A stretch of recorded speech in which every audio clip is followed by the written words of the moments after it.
It's the Rebirth of Life and Love podcast. You got Felicia here. You got Big Rome in the building. And you're probably wondering, like, why 112? Why Cupid? We're talking about, obviously, we always talk about relationships. But we're going to dive a little bit deeper into some articles that popped up that had us really thinking through our relationship and what we've been through. And the reason being is it is almost a new year. We going into 2024. We're going to reevaluate everything like we did in the last episode of what we went through in 2023. And now we're going to be building better relationships. Hashtag BBR for 2024. Let's do it. Let's get it. BBR by RL. Okay? RLL. There's two BBR L's. by RLL. That sounds like an expensive perfume fragrance, something like that. Like Macy's would sell it. Oh, I can and see then that. you would see it in Ross after that, after Macy's. But yeah, And you guys know, like, this was to be a little different than last week. Last week or 2 weeks ago, we did a lot of recap. it's heavy. It was heavy recap, but it was really good for us. But we're gonna dive into some, like, what's going on in the world right now, because we know y'all love to get our perspective on it. I'm intrigued to hear what your thoughts are, because I feel like me and Rome always come with a different perspectives on everything. Which adds to what we're doing here. Okay, so actually it was funny as Rome sent me this article. So I'm gonna get my notes out for those who are watching. It's deep. She took this real deep. Let me while you're teeing that up. Okay. This is how we do our pre-pod, because again, we're parents, we're caregivers. Felicia got a job. I got a job with the kids. I'm at home. So there's not a lot of time for stuff. So what we typically do is, as we're seeing content and seeing articles, we save it. And we're just like, okay, this is something we could either talk about, or this is something the people should know. Now, this time, I found this article because, again, we want to leave y'all with some actionable steps to make your relationships better in 2024. And if you're single, these are some if you're single, these are some actionable steps that you can do self-work to make sure that you are ready for the man, the woman, or the they of your dreams in 2024. Yes. So Rome sent me this. It was about every couple must go through these 2 tests. 2 of them. All right.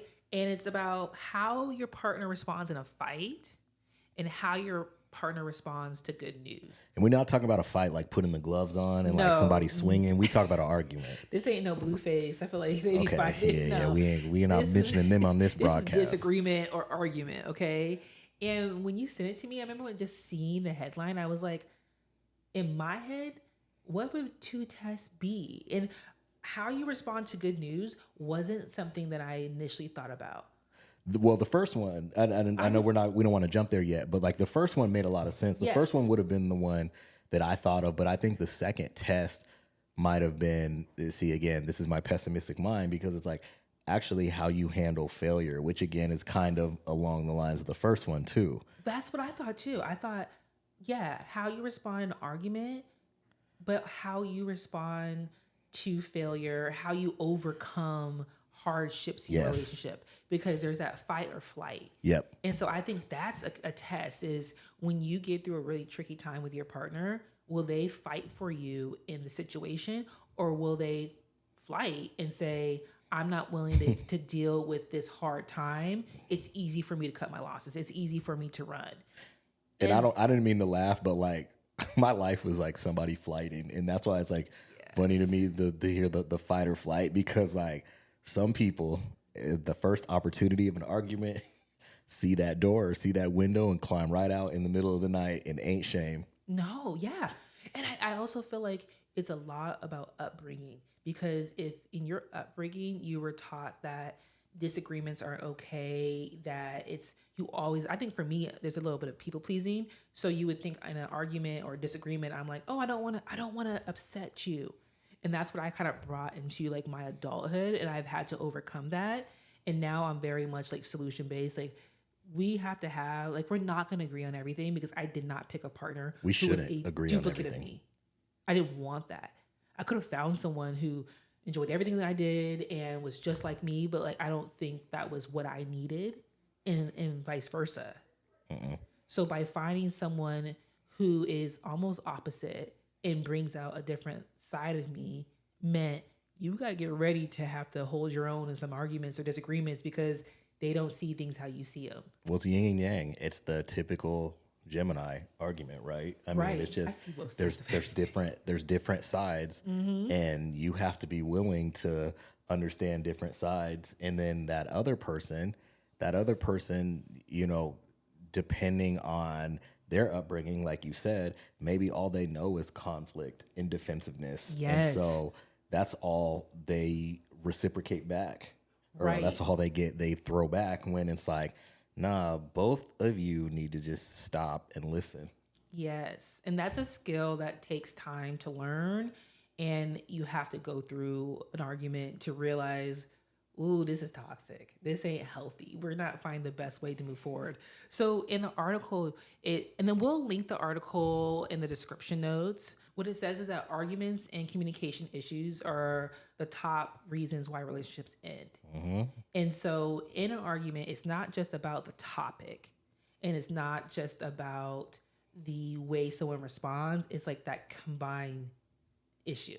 So are they responding in a way that makes you feel like they're looking for a resolution, or are they being someone who's super combative?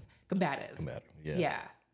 And Or I'm just disrespectful, because like a lot of us, again, the male trait that I had to work on is like, you don't, the argument isn't entailed to win, but like it goes back to what we talked about before. Is this is not me saying this is like research out there. An article said men typically lead with facts, women typically lead with feelings. Now, when you have fact oriented people who are often all the time referencing facts in argument, and women are like, well, this is how I feel, of course there's going to be a disconnect, right. because we are taught to like, no, if it doesn't say this that you could prove it, then it's not right, or it's incorrect. And so we don't even allow space for those feelings to come in, which is why a lot of people can't stop and be like, okay, I hear you. Right. And you said something right there. You said right. So it talks about fighting right. So not the fact that fighting will never happen and disagreement will never happen, but the fact that it will, and you have to do it the right way, that the end result allows you to move forward and find a solution. Because fighting wrong to me is everything you just said. It's not hearing your person. It is being highly sensitive to criticism and being very defensive. It's being disrespectful. It's not hearing your partner and their feelings. And something we've worked on is It's having a curfew and not listening at all. And because, you know, you're starting and you got your priorities straight, it's like that. yeah. It's something we talked about is like when someone sorry, that threw me off. I know, it was Love and Basketball. That, remember their argument, the big argument. He said, "What am I supposed to do? Stay. If I stayed, I wouldn't be starting." So at least you got your priorities straight. That was a bad argument because she wasn't hearing him out, but he also wasn't hearing her out. So we'll pause there, and I'll keep using that as a reference because that's like the best, I love it. like argument scene that I could go back to that everybody Yes. should know about. Argue right, fight right is the key, because if you don't fight right, then the relationship honestly will probably end. It will all build up and build up into a point where neither one of you are talking to each other. And it breaks down 4 different ways that you can respond. So I'm gonna read them off because I thought they were really interesting. Is active constructive. So that is when you are listening to your partner and you're trying to find the resolution to the issue.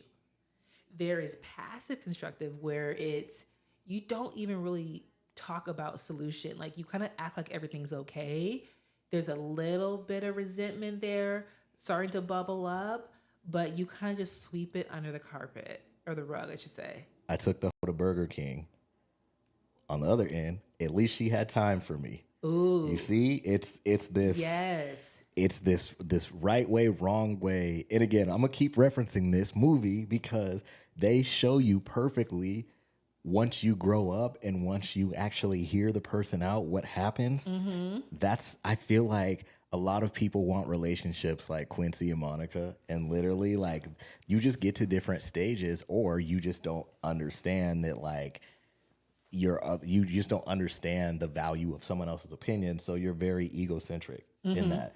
And so yes, like you said, you have to understand and you have to learn how to do this the right way. Yeah. And then there's active destructive, which is pretty much disrespect. Like you are holding it from the person's face head, like that this relationship will end. Like if you don't listen to me, if you don't agree with me, we over. And those are the highly toxic ones. I've never been in a situation like that, but I can only imagine how that would make me feel and how that would belittle me over time and how of course like it would just the relationship would end for me. Well, the crazy part, again, that comes from a real insecure place. Like, I feel like if you need to be the one to say, you better listen to me or else, like, you're trying to literally assert more power than you have in the situation. And you're trying to use that one end to just be an ego trip. Like, it's almost like, I'm not going to lose this one regardless of what happens. You may be the one in the right in this situation all along, but I feel wrong and I'm going to pour my trauma and my insecurity on you, and now I'm going to blow up this good thing because I can't communicate with you outside of making you feel less than. And I Yeah. think that's what you see quite a bit is this whole one person having to be the dominant thing. It has nothing to do with alpha male, alpha female, beta female. It has nothing to do with that. You just have people who want to have the upper hand just so they can say they have the upper hand, just so they can temporarily feel better. And when you see that, when you see someone respond with an active destructive, there is very much a power control issue. And that is when you got one partner that is dominant. There's no partnership, there's no 50-50. And there's in our last episode or 2 episodes ago, we talk about what a good team looks like in a relationship. There is no team. That one, it's just that one person and the other individual is supporting them. I think that's when you see that type of communication come in, and also when it's being accepted, because there are relationships that do run off of this active destructiveness. And again, it's because, and like, I can't speak for them, but there are a lot of women out there who want complete alpha males that just, they can't. And again, this is just me reading what I see and reading what I've read. This is not me, clearly. But there are a lot of women who want men that will just tell them what's what. And they call it, the man's man. And it's just like, yeah, you're going through these feelings and a man tells you shut the fuck up. And you shut up. Yeah. And like, instead of, so you have to, you want all that masculinity, but now you're forced to suppress yourself. So it's just like, you usually, I feel like, see that, not to call out y'all's grandparents or your great grandparents, but like, that's usually how the relationship went back in the day. Like, grandpa could do whatever he wanted because he knew your grandma wasn't going to leave. Yeah. Literally had a family down the street and he knew grandma wasn't going to leave. He talked to her any kind of way. He could swing on her any kind of way. But like, people want Triggering that. for some people. Yeah, I'm sorry if I'm triggering you people. But again, this is just, we're trying to help identify these behaviors, stuff that you may not even know that is happening. Again, which is why I keep using movie references, because a movie that most of you have seen, and you can understand the journey in the relationship and how we don't want that for you. What we want for you is the end of Quincy and Monica, because look what happened when. Back together. But not only that, but look what happened when Quincy was alpha dog, and now he blew out his knee. He can't hoop anymore, and who's hooping now? She carrying the family on the back. So nobody talk about that. Nobody talk about Zeke McCall's late night meetings. What meeting?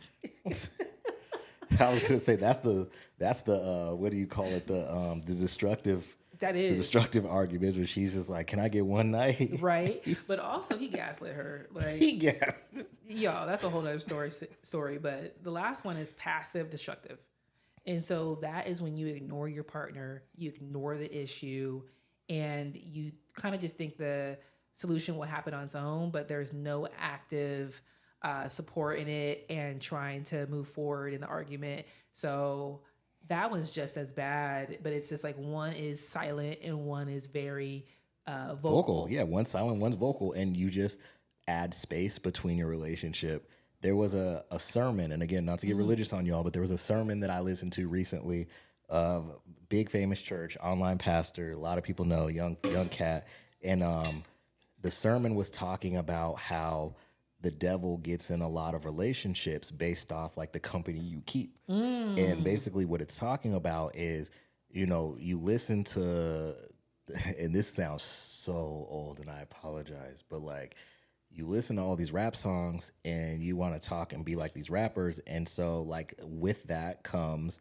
the disrespect towards your partner. With that comes a lot of other things, and it's just like using like the things that are happening around you that quote unquote molded you, because maybe you saw your dad do that, maybe you saw your grandparents do that, and now you're that person, and you can't take one step back to like understand your partner, where your partner, and again, not saying that your partner is the one right or wrong in an argument or discussion, but your partner is trying to do the mature thing and open up to you, and you're just like, nah, I don't want to hear it. How many times have we all heard the, when you're trying to, share your feelings or something? No, I'm good. I don't want to hear it. Yeah. I don't want to hear it. Because I know if y'all have never heard that, you're lying. You're lying, because like that has happened, I feel like, quite a bit. I used to be like that. I'm like, no, I don't want to hear it. No, I'm good. I'm good. And all that does is create so much distance to, sometimes it could be beyond repair. Yeah. I mean, let's be real. And we talked a little bit about this in our communication episode. I think you have gone through things in your childhood that had made you a little bit of a passive constructive communication. And in our relationship, you have turned into a active constructive. And it took time, and it took me understanding your background, where you came from, but you met me there. Yep. And in my family, there was a lot of like, my dad used to always say, like, if your family can't tell you about yourself, who can? And so there is jokes all the time. There is just being raw and honest with each other about certain things. No one's perfect, but like, I just came from conflict was something that would help you be stronger, rather than conflict being something that had to be defensiveness in a right or wrong.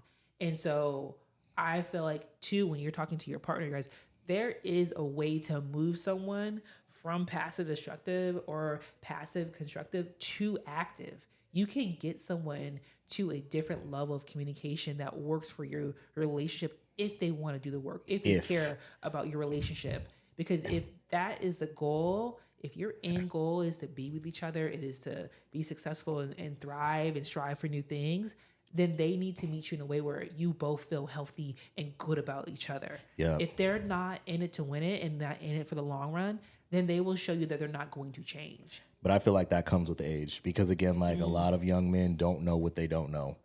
They don't know boo-boo about boo-boo until they grow up. And it's just like, yeah, no, this ain't like cool. That's because lack of examples, because you said the company you keep.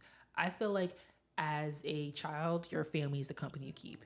And then you become adults and you get to pick your company. That's not necessarily true, because you could be a child from a home with without a present parent or present parents, and be in the company of other people's families. Okay, yeah. Because then, I mean, it's the same way. Like right. you on one end might be the company you keep is neglect on the, or not neglect, that's the wrong word. The company you keep on this end is abandonment, but over here you might see what you're but you might see like neglect, abuse. You might see like a whole bunch of other things over there, and it's like you just, as a sponge, you soak it up all, soak it all of it. I love that. Well, you talked about like the company you keep. I feel like as now a couple, we strive for positive couples that we feel like match our energy, and that's so key, because if your role model is social media, or your role model are certain people on TV or whatever it might be, sometimes that's not the real, and you need to find someone that you see in everyday life, because it's so important to have people around you that can speak to you and that can help you be better. Yep. I'm 1000% a vibes person. I 1000% am okay with keeping the circle so small, because like I hate being around drama. I hate being around all that stuff. I love hearing about it, but like keep me out of it. Tea, but I don't want to be part of the tea. Yeah, like don't put me in there. This is a you problem. Yeah, and maybe that's the destructive criticism stuff, is I'm like, nah, that's a you problem. That's not a me problem, but it so is. And you talked about like, as you get mature, you get older, I feel like that's also something that happens when you get older, is like being able to understand how important your circle is and how okay it is to have that circle small. And you start off with this big circle, and then you start to think about what's important to me. Wait, what are my priorities? Who is bringing negativity to my life? That Who is some of y'all how, friends are not really your friends. Like they might have been your friends at childhood, but like today, like y'all are so grown apart, but you can't see that. And you yeah. can't see that the every time they call and you don't want to answer, it's because Well, like that's the thing. How does that person make you feel? Someone asked me that. Like, give me a list of your top 10 friends that you have. Now, when they call you or when you're around them, how do they make you feel? And it's like, ooh. And yeah. if it's a good feeling, if you feel energized, if you feel like nostalgic, whatever it might be, then that's someone for you. But if that person, if you dread picking up the phone or you leave and you need like a minute, a whole day to kind of debrief and just like decompress from the situation, then that's something that's okay of removing yourself or having them be part of your life in a certain way. I think everyone doesn't have to serve you in the same way. Let me say it's remove yourself from the people you want to remove yourself from. You don't have to have an elaborate reason. If you just not messing with the person anymore, that's it. Like it's fine. It's fine. Like I said, people grow apart, especially friends that you knew when you were younger. They might have been your junior high friends or high school friends. Like, and you a full grown adult with a family now. Like, yeah, like Felicia said, that's why we're so vibe heavy. And again, it's no disrespect to any of our friend groups, partners or anything like that. Like it take a lot to get me outside to go do some couple stuff, but like there are people that I will, go do it for with, all that stuff like that. But for the most part, like I think it's also just like you get older, you have kids, you have a job, you need time to rest. Like your time is so valuable, and the time you have in the day is so little that it's like, who is worth my time to get up and get dressed, drive in traffic, to be around? If I'm taking all this effort just to get to this visit, to this outing, it needs to be something that makes me feel good. There's a good vibe. Because why am I putting all this energy and effort for it not to be? And I think that is where we've come to a point where it's like, now our time is valuable. And so are theirs. So it's like, and it also takes so much time to schedule any kind of outing anymore. There's so many calendars. Again, so many calendars. If you have kids, it just adds a whole other thing. If you have medical kids, it adds a whole other thing of coverage you need. And when it comes down to it, it's just like pandemic. See, the one thing about pandemic that I could say really quick, and this is kind of random, but kind of, yeah. So the one thing about pandemic is pandemic showed that a lot of people like can't be home by themselves in the quiet. And like, but those of us like myself who like just enjoyed all of it, it's just like, all right, that's cool. Like you guys don't want, all right, bye. Like, so Felicia, like, I got to get up out of here. I got to go do something. She's like, oh, what are you going to do today? Nothing, because the house is free. There's nobody in the house but me. And so I'm going to stay right here. As to say what you really say. And I'm going to be quiet. What do I say? I'm going to walk around my drawers. I'm going to walk around in my drawers. Exactly. And do it. And did it. Okay. So in the article too, it talks about how you respond to good news. Yes. And as I dug deeper, I didn't realize how important this was, because they share that if I'm sharing good news with you and you are not supportive, you are not enthusiastic, you are not genuinely interested in asking like follow-up questions, then that shows how the partner appreciates you, and maybe internally you start to feel less appreciated, less supported, and you're not an enthusiastic No, I was gonna say, person. let me cook on this one. Just throw it up. Okay. Well, there you go. I'm yamming this shit. Okay, here we go. So again, we talk about we try to give you real life stories, and we try to give you real life advice and experiences. Well, this was something that I had to learn, and let me take you back and give you scenarios. So we've said plenty of times, and if you haven't heard me say this, go back and listen to all other 16 episodes. But just growing up, I have a pessimistic mindset because I feel like a lot of negativity has happened to me, whereas vice versa, Felicia, a complete opposite end of the spectrum. A lot of positive things have happened to Felicia. Now, again, I can't say that that's not all me or my fault. Like sometimes it's just the universe and circumstances. But long story short, long story less long, I'm saying all that to say, back in the day, even like back in the day, like 7 or 8 years ago, Felicia would share good news with me. And I was always like, I was never like upset at the good news, because that's not really well, yeah, I'm not a cheer Yeah, like that. Like that's not really my nature. No. But like there came a point, I remember a conversation we had where you were feeling a way about even sharing good news with me, because you've seen all the negative stuff that happened with me and cascaded with me and watched me dealt with it. So like you felt a way with even being able to share that. I And did. so with me, of course, it's just like you try not to get into that like comparison model, but at the same time, it's just like you start looking back and thinking like, oh, well, if I had this, and if I had this, I could probably do that, or I could probably do that. And, you know, you just let your mind take you to that. You take it over the evil line of comparison. Now, again, the growth coming in, like just like Felicia and just like my other friends, even if my life is falling apart brick by brick, I can still be happy for somebody and everything that they have going on. And I think that's why, you know, through growth and maturity, I straight up said, like, listen, I look at everything, like I said, almost like facts, data, numbers wise. It's like, if you have these 6 things going for you and I have these 2 things going for me, like, why am I not pouring the rest of mine into you so you can continue to excel? And that's why I said, you're the face of this family. And that's why I said, you keep going and do what you have to do, because there's still, you know, a lot of like great things, a lot of opportunities that get presented to us through the work that you're doing. And again, it's just like with any kind of relationship and partnership and any of that, like you have to have 2 people who are willing to play ball. And that's why I said, I know my season's coming. I Yeah. know there's going to be a season. I know I'm over here. I'm gardening right now. I'm over here digging the holes and putting them seeds in, sprinkling that with that drip, you know? And so My dad would be so proud. I know, right? I did. Oh, Side story. I got the weed and feed down. I got the Yo, side story, we'll get back to it. My dad is all about the landscaping. What's your grass look like?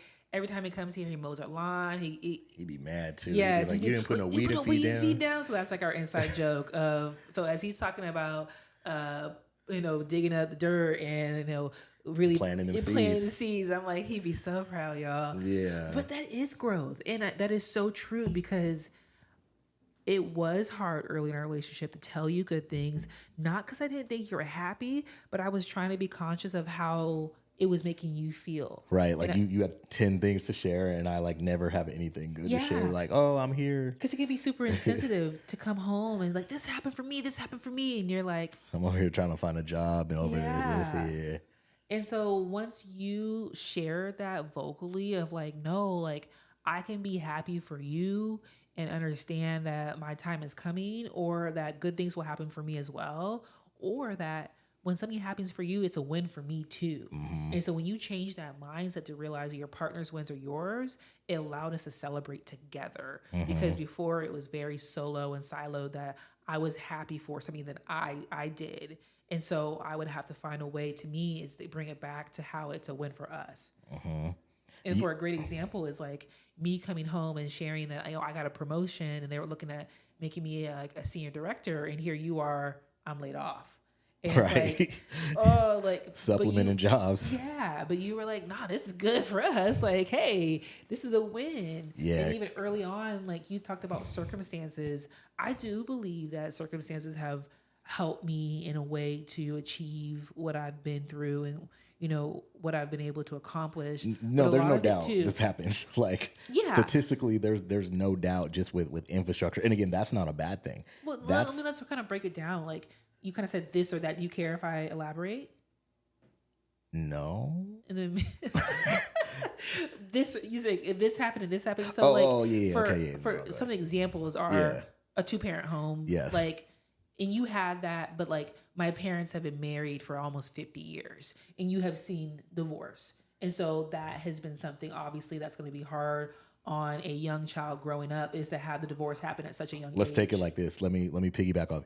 So the barometer is really stability. 2-parent household, security, same house growing up. Yeah, I was saying, they still live in it for 36 years. All that stuff like that. Me, moving around all the time, switching schools seem like every other year, 2-parent household at one time, 1-parent household at one time, one parent still in the wind, like Yeah. it just is what it is. So it's like security foundation right away, I think, Yeah. is like the biggest thing, because with, just to speak for myself before I toss it back to you, with that, like, I'm always trying to find level footing, and it's like, and you have a foundation, I do. built already, and so it's able to you to build up, and I'm kind of like, to give, I guess, a contractor's example, trying to level out the dirt to build my foundation, but Yeah. there's still some cracks in there. And I didn't realize how important that foundation was to the things I've been able to achieve, because my parents both come from homes where their fathers passed away at a young age, single mom, and there was a lot of struggle, and that created some grit for them and hard work ethics for them, that created this foundation that gave their families a different outlook that they ever had. And so you relate really well with my parents, and I am a product of their hard work and grit. And so I believe that our children will be Yes. similar. Well, they are going to be a product of the important foundation we're putting together. Yep. And that is something that we come together all the time, is like, how do we give them a childhood that they don't have to have therapy about? They don't have to, from the things that we've done. Yep. I think that things are happening just in life, but how can we create as little amount of trauma for them as possible? Air horn.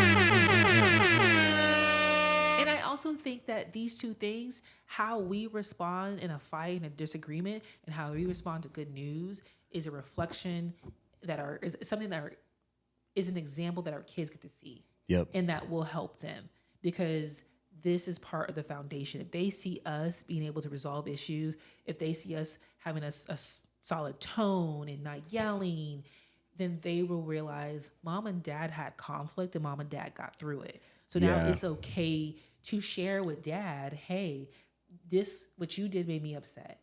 Yep. Because we talked about, we want them to come to us, and we want to be able to not react and hear them out, and say sorry if needed, and be able to support them through resolving that conflict. So it's also about how they now take what we're doing and apply it in their lives and with us. Yeah. There's a lot of parents that still to this day can't say sorry. Yeah. There's a lot. And I've been apologizing to my kids, whether like my daughter, because sometimes, like, I'm not a yeller, and we don't really believe in spanking our kids. Like, the kids, just through communication, they listen. But like, if Roman is Felicia shared an example of Roman playing with something, and she's like, "Hey, don't touch that," and he just turns around and laughs at her, looking, hey. They say you have to use a deeper tone. Rome says no, and he Yeah, and looks so back. so it's really just, and again, he's young, but like Callie too, like they get it, and so we wanted to be able to have it where we can tell them, hey, don't do this. This is why you shouldn't do this, and then they can also, hopefully one day communicate back to us and give us a better understanding. And if we're wrong, hey, sorry, like, I'm sorry, baby, like I didn't know. Yeah. Thank you for letting me know that. Here at this age. And another thing I wanted to quickly touch on too is, I think where, my mindset changed with all of that stuff with celebrating the good news. I mean, obviously it was before that, but like where it really hit home was with Callie, and how we are all about celebrating all the many milestones, where it's just like, our girl mimics something and makes a sound, and we're like, oh my God, like praise, because like, I don't think you can have enough praise for your kids. And the last thing I'll say, boys need love too. Yeah. Both are key. And the small wins, big wins, all of the wins we appreciate. And I think that in your relationship, it's so important also to celebrate the small wins, because as we talked about how tough this past year has been for us, there have also been some beautiful things that have happened out of this year, and it's needed to reflect. And so that's a good segue into the questions that we had talked about last episode. So we're going to sprinkle them in throughout this episode. So if you could wish for one thing to come true for us in the future, what would it be? We should have had Ray J's queued up. I'm going to say it first. All right. You want to say it first? You could take mine and now force me to Prosperous scramble. health. Okay, that's not what I would have said, but I would love for just health and for Callie. I think we've got a lot going on with her little body that we're trying to get through. You and your fatigue and your chronic illness, like health is such an important thing to be able to have longevity, to be able to enjoy the little moments. And so I really wish for our future to become, better health. word the question again for me. It's what What if you could wish for one thing to come true for us in the future? What would it be? I took it a little different way because I love to hear your perspective on it. Because right away, like, of course, if there's one thing, like, and it's the dad of me. This is so funny because the number one thing I was gonna say is generational wealth for our children.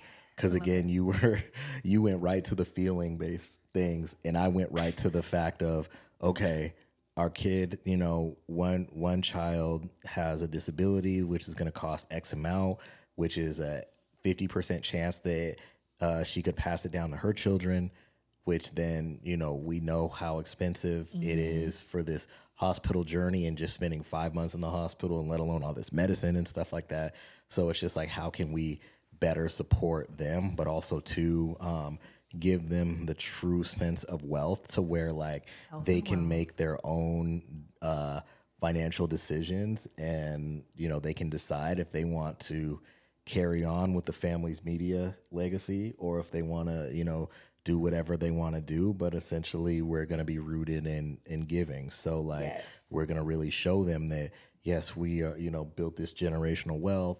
Yes, we have these properties. Yes, we have these businesses, but just remember there's always going to be people who are less fortunate that really need this. And that's why I talked about a few pods ago about wanting to help people for Thanksgiving and all that.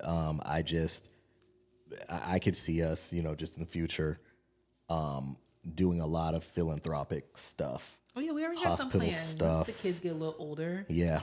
There was some volunteering that we wanted to do in the holidays. Exactly. Holiday volunteering, passing out stuff, like even going and buying kids presents in the NICU. Like we're always going to be tied to hospitals and stuff like that. So I think a lot of our philanthropic work will come with children with illness and disabilities. Just because again, we went through that life and it's so hard and so dark and just. I'm gonna drop something in the comments or in the description. So maybe it was 2 years ago, we received gifts in order to give them back out. So we had an Amazon wish list that was directly connected to a home facility that cares for kids kind of like Callie who have medical needs, who maybe their family don't have the financial ability or the time or the resources to support them on a daily basis. Insurance is helping us cover nurses, things like that. Not everyone has that privilege and that ability to do so. And so there's homes that care for these children 24/7. And they have needs. They have diapers, wipes, food, toys, all of that. And so we donated a lot of things. So we also allowed people to send gifts in monetary. So you can send money in, or you can go through the wish list. You can purchase things that have it directly sent to us. And then we just did one big drop off. Two. Yeah. Oh yeah. Because I did one. We did one together, and then I did one solo. So we're gonna do that again, and I'll leave it in the comment or in the description so you can see how you can help us, spread that love and spread the idea of just being generous and compassionate. And again, it's no pressure because we understand this holidays in general are hard for a lot of people. We just are in a position to where like, quick story. Cause all I kept thinking and feeling. So when we were about to leave the hospital, one of those, homes called us and was interested in taking Callie. Oh. And it was, for us, it was a hard no because we were both going to do whatever we could to have our baby home. And I just I often think about like how different her life is if we don't bring her home. You don't see her don't see her every day. And like, I'm only saying this to say that like, these parents, again, like sometimes they have other kids or like are unable to care for their children, but these children need as much joy as they can get, and because they deserve it all. They do. And so that was our main kind of mission behind it. Was it's just like, yes, there's a lot of people in need in this world, but we saw our daughter, because they had 2 Pfeiffer syndrome kids at the one of the ones I went to, and it's just like this could be Callie. Like regardless, this little girl might be having, or might future have abandonment issues because her parents are unable to take her in. That's where my mind went. Yeah. Again, as you know, someone, you know, regardless. So if you can help out, definitely hit that link and help out. If you can't, you know, there will be more opportunities. We'll be there in spirit. But I'd actually prompt you all to look up those homes in your area and see if you can drop off some diapers or something for them, because they all need it. Definitely. Okay, so I know we got really serious, and You serious, man? You did. What? You took us there, but we have to wrap this episode up with some tea. So I'm gonna hand over to Rome because he's a tea man, and he is gonna share some pop culture, some things from the shade room. Hold on. So all right, that we could talk about that relate to what we were talking about. All right, T. Well, you know, we're here. We have this podcast called Rebirth of Life and Love, and there are just, you know, I guess some people that you should get relationship advice from, and maybe some people that maybe you should take it with a grain of salt. But in case y'all didn't hear, you know, Travis Kelce and Taylor Swift have been dating for a while. A while? And you haven't really heard. Yeah, I mean, since What do we early consider in a the while? Okay, a while. Relationships don't be lasting past a month. Oh man. Like, okay, so yeah, they've been dating for like 3 months. They've been dating for a few months. Okay, maybe it's not a while, for 3 months, but here you go. So I don't know how this happened. Maybe they just ran into mans somewhere. But Lamar Odom, formerly, you know, of the Los Angeles Lakers, basketball player, who was formerly married to Khloe Kardashian, had some advice for Travis Kelce to. This is funny. Like, after he basically wanted to give him this relationship advice after a failed marriage with Khloe. Now, If you guys don't know, he was married to Khloe Kardashian of the Kardashians. Yes. They had their own show, and you would think that his life it was was when like, he was playing with the Lakers. Yeah, So he was at up. all-time high with her, and then his life just kind of crashed down. There's a lot of things on the back end of that as far as he got into some drugs. Yeah, no, hold on. We go get to it. Get to it. So this is what Lamar said, and I quote, "My advice would be to be strong and stay by her as close as possible." Now that's pretty good advice, right? Okay. Be strong and stay by her as close as possible. Oh, it's a little possessive. Okay, yeah. but here we go. So after what he said, so there are going to be millions of women that want to taste what Taylor Swift is tasting, and it can be overwhelming because we're men. So now that you hear that last part, is his advice good or is it bad? Let's start there. So he's saying stay by her and stay as close, or be strong, stay by her, and be as close to her as possible. That part was okay until now you add more context to it. Of he's pretty much saying don't give each other too much wiggle room because the cheating might happen. But they're both like, I don't think either one of them. Someone would say Taylor put him on the map, but people are already looking at him like a sex symbol, and so I don't feel like now Taylor's there. You think there's gonna be new women sliding in his DMs that weren't there before? See, this is where it's the interesting part, because like the Swifties are such like people to where I don't know if they would let that happen. Oh no. That would almost be like a death sentence for somebody, because if somebody slid in Travis's DMs, the Swifties would assemble. And like they're like, you're not gonna break Taylor's heart. You're never, ever, ever. Well, I feel like for him, this is a lot of pressure, because as much as everybody's become a big fan of his through Taylor, now if you break her heart, the downfall of that is gonna be extensive. It's gonna be extreme of the hate you're gonna get. So don't break her heart or let her write a song about you. You because can't. It's over. Well, okay, because this was another topic that we didn't touch on before, but it's still very relevant to pop culture. Megan the Stallion and her ex Party. Now, Meg mentioned him, cheating on her in the same bed that she sleeps in her recent song. And Party, who is a writer, came back and clapped back with the whole song about her. Oh, we gotta, that's for another day. But long story short, he just said, like, I was the one who held you down when you were messing with all these dudes and lied about it. And he's like, I'm not talking to Megan the Stallion, I'm talking to Megan the person. He's like, I hope you get help and all this stuff like that. Like, he was really like, seriously, like, took her down. And so, like, with that being said, the reason why that's relevant is one of the most dangerous things is for someone like Taylor Swift to have any sort of ammunition about you, because she could hit the studio and reach millions and millions of people of something that you did to her, and your relationship may not ever, ever, ever be the same again. No, it will not. What'd she say? You're never, ever, ever getting back together? Yes. It's over for that. So wait, is that a Taylor Swift song? Yeah. Yeah. That's it. Yeah. I learned that from Pitch Perfect. Yeah, I'm pretty sure that's Taylor. It is from Pitch Perfect. Yeah, but I'm pretty sure it's Taylor Swift. Oh yeah. But so the advice thing, I think we should add that in here. Like, is this good or bad advice for relationships? Yeah, you should answer. Is that good advice or bad advice from Lamar Odom? Again, Lamar Odom said, "Stay strong, stick by your girl, and everything will be okay." Because there are so many women out there who want to taste what Taylor's tasting. And how do we even know Taylor's tasting anything? I'm just saying. Like, we don't know in that. their 30s. I'm pretty sure they're tasting a whole lot of something. What did Tiger say? You can get a taste. We could cue that song up. Yeah, man. Okay, y'all.